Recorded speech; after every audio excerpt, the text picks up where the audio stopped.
CityWorks Expo is a collaborative, co-creative, and multidisciplinary idea exchange and festival conference that happens each fall in Roanoke, Virginia. By day, attendees are immersed in thought-provoking presentations, riveting performances, and engaging dialogue. By night, the conference continues with after-hours networking opportunities during street festivals, parties, and musical events. To learn more about Expo, visit cityworksexpo.com. Expo 2014 was made possible by these fine sponsors. Can you tell us how you got into real estate and to the West End to begin with? It's a long backstory on how I actually got into real estate, but I moved to Roanoke about 10 years ago, and I moved here for a job to help with the new location of the Habitat Restore. I never did take that position.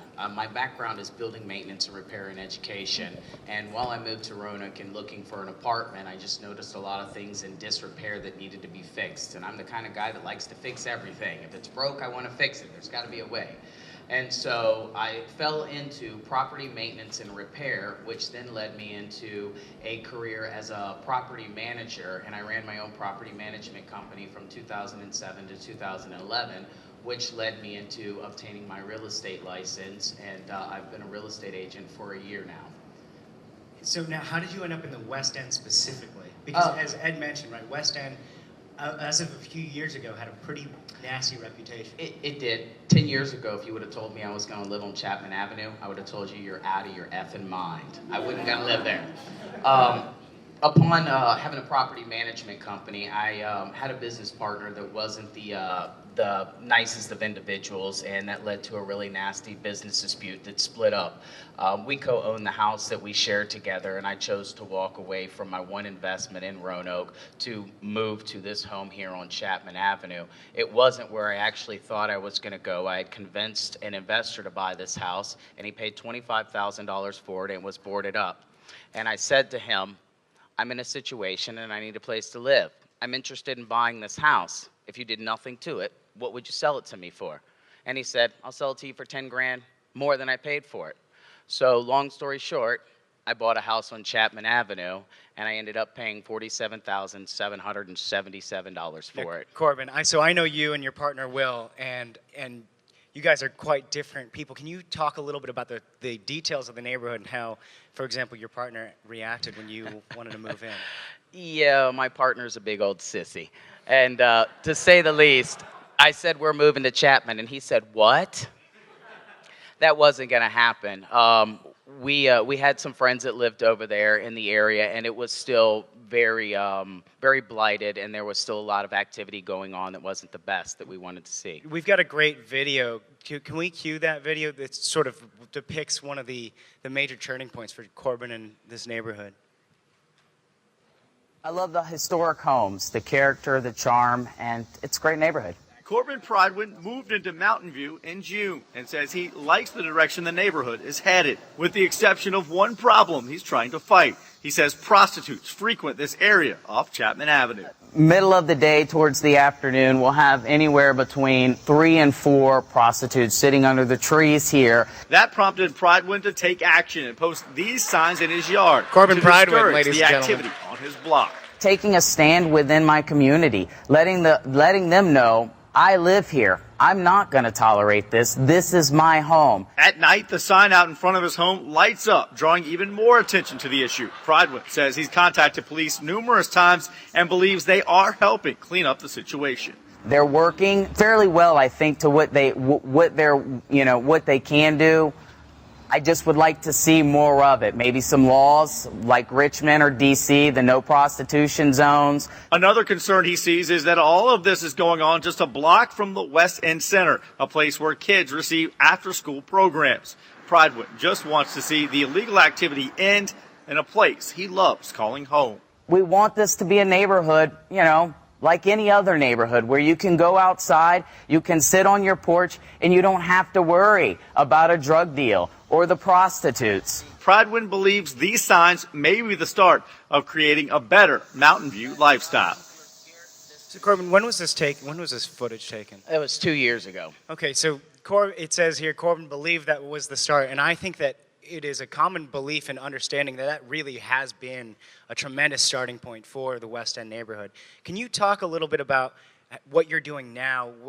I know Kristen's here today, and just a little bit of the work you're doing today. Well, my background being building maintenance, repair, and liking to fix things. I flipped a few homes when the real estate market was good, and then it fell out in 2009. I knew that we had roughly 649 homes in the neighborhood, with 10% of them being abandoned, boarded up, or blighted. That wasn't going to help my neighborhood at all. I needed people like myself to move to my neighborhood and help add value to the neighborhood. So I found a house. I called an investor and said, I want to flip this house. And he's not really from the area, but he said, okay, let's do it.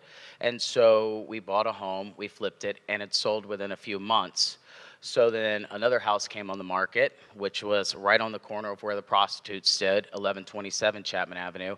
And that house came on the market, we bought it, and we sold it in less than 30 days. I'd like to, if you could, just take a little pause to explain a little bit what you mean by flipping, because you're not just buying low, letting it run down, and selling it, squeezing out profit, right? You guys are actually going in and making a difference. Oh yeah, we're actually going in. We're new windows, new electricals, new plumbing, new roofs, you name it. If the house needs it, we do it. We're taking care of all the things to give you a good quality home, and then we're selling them anywhere from $20,000 to $100,000 less than the surrounding communities, and you're getting the same exact upgrades. So you're building to the standards of surrounding neighborhoods, but selling at under. And now, something interesting here, and I think Corbin's too humble to bring this out, so I will bring this out from a previous conversation that we've had. The prices that you're selling at are lower, substantially lower than the prices of same standard houses in other neighborhoods.